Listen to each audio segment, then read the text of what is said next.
Macron est-il en train d'être rattrapé par sa folie destructrice?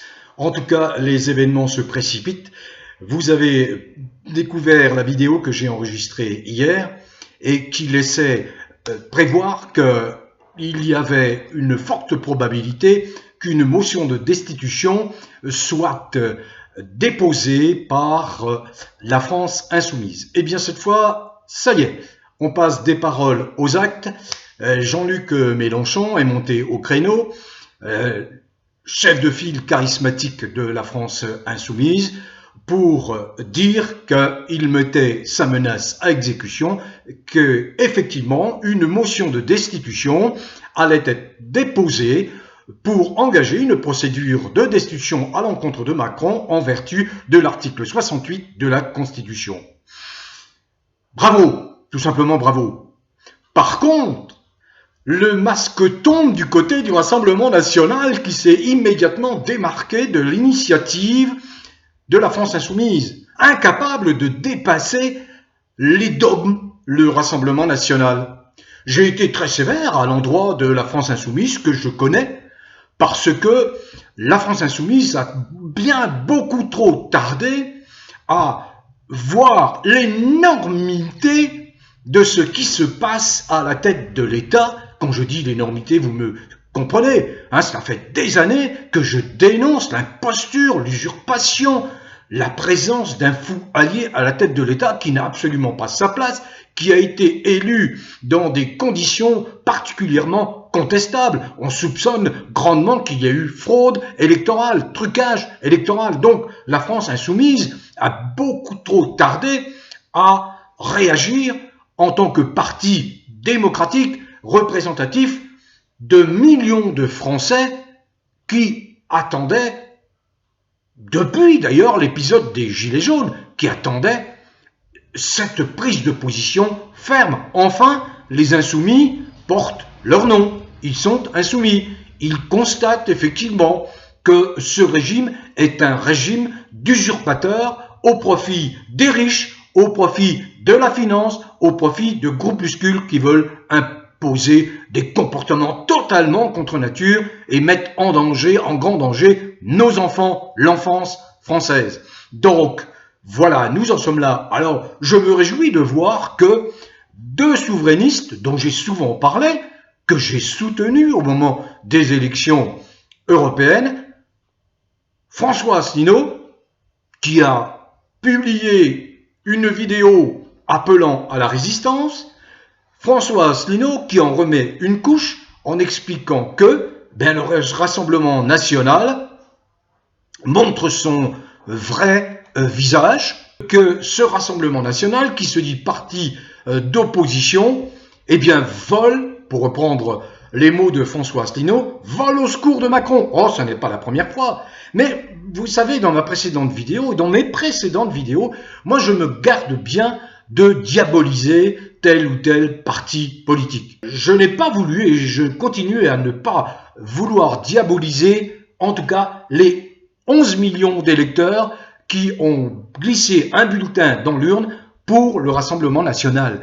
Ils attendaient, je le suppose, je le subodore fortement, ils attendaient une position ferme contre le cinglé de l'Élysée. Et que constate-t-il? Eh bien que ce parti du Rassemblement national s'est rangé du côté du système, attend de récolter les fruits de sa tromperie, les fruits qui vont être distribués par la haute finance, par des circuits obscurs. On ne peut que penser cela. Donc, bien sûr que François Asselineau n'a pas été dupe de cette position du Rassemblement national, qui reste plus ou moins, plutôt plus que moins en retrait, qui n'a pas participé au combat, qui a très peu critiqué cette période qui s'étire de non-nomination d'un Premier ministre, bref. Et puis il y a Florian Philippot qui est resté au front tout l'été, j'allais dire, et qui là également prend position et qui explique que, quelle que soit l'origine de l'initiative de cette motion de censure, bravo à Florian Philippot, qui montre d'une belle ouverture d'esprit, en tout cas d'une belle intelligence politique. Il explique que, je reprends ces termes, on se fiche complètement d'où vient la motion de destitution, on veut juste que Macron dégage. Bravo à Florian Philippot, félicitations aussi à François Asselineau, les deux souverainistes qui ont mon écoute, comme la France insoumise a mon écoute. Par contre, le Rassemblement national, comme je le disais hier dans ma vidéo, c'est totalement discrédité aux yeux de ces électeurs lambda. Il faut bien comprendre que les électeurs du Rassemblement national sont issus d'autres groupes politiques et pas mal issus de cette gauche déçue. Je parle des citoyens qui votaient à gauche traditionnellement et qui ont été déçus par la compromission de ces partis politiques de gauche, le Parti socialiste, la France insoumise aussi, qui est resté très timoré à l'égard de Macron, en dépit de quelques saillies verbales qui ont pu faire penser que la France insoumise allait s'engager dans un bras de fer, cette fois très musclé, avec ce fou dégénéré de Macron. Donc voilà, ces deux souverainistes sont dans cette démarche qui a été initiée, il faut toujours le rappeler, par François Asselineau dès 2018, qui a constitué un dossier lourd avec qui a noté des manquements très graves à la fonction de président de la République de la part de Macron. Jean-Luc Mélenchon a compris qu'il s'était fait rouler dans la farine. C'est assez simple. Je pense que beaucoup de ses lieutenants, de ses sympathisants le lui ont fait remarquer. Il a été roulé dans la farine. À son crédit, sa réplique n'a pas tardé à venir puisqu'il s'est exprimé très vite sur le réseau X, anciennement Twitter, en disant ceci: le président de la République vient de créer une situation d'une exceptionnelle gravité, la réplique populaire et politique doit être rapide et ferme, la motion de destitution sera déposée. Le moment venu, la censure d'un gouvernement de droite viendra. De son côté, comme je le disais, le Front National a pris publiquement position contre la destitution de Macron, arguant que cela, entre guillemets, abîmerait la fonction présidentielle. On en est là. Mais ils sont à quelle époque, les gens du Rassemblement national?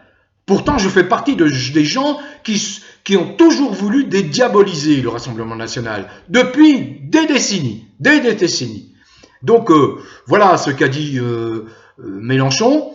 Manifestement, il va y avoir les relais populaires, les relais syndicaux, qui vont se mettre en branle. On annonce une grande journée de mobilisation le 7 septembre, probablement des grèves. Bon, ça va dans le bon sens. Il faut nous débarrasser, vous en avez les moyens, vous, les élites nationales, de ce fou allié, de ce type qui vient de détruire la France, qui détruit la France depuis 7 ans. On ne va pas revenir sur ma litanie, sur les milliers d'exemples que je pourrais fournir ici.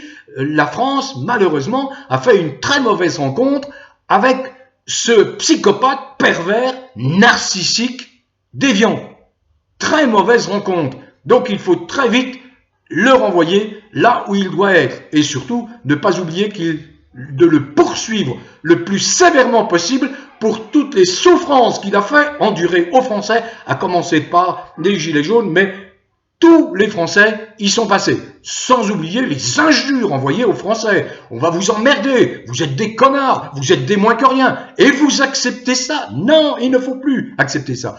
Alors je suis Fabien Roussel, qui avait quand même les yeux doux pour le Macron, a expliqué qu'il appelait à une grande mobilisation populaire dans les jours à venir, donc probablement le 7 septembre.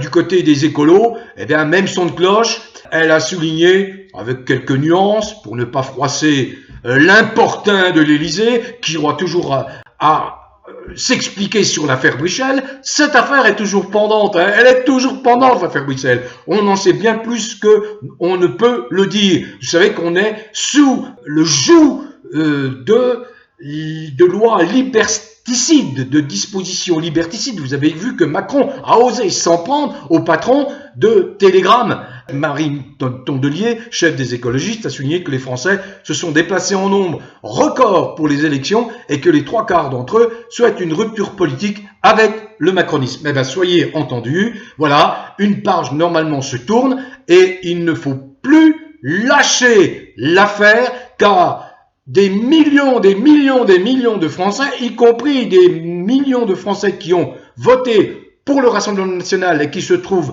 gros gens comme devant, bien niqués, bien trompés par le Rassemblement national qui n'a pas su avoir une intelligence politique. Je parlais d'intelligence politique des souverainistes Asselineau et Florian Philippot. Non, c'est un calcul politicard et ça, à mon avis, ils ne seront pas récompensés par la présente trahison. Voilà ce que j'avais à dire très rapidement pour que vous ayez cette information. La procédure de destitution va s'enclencher. Bon vent à tous. Continuez à cultiver le bien-être. Prenez soin de vous et portez-vous bien.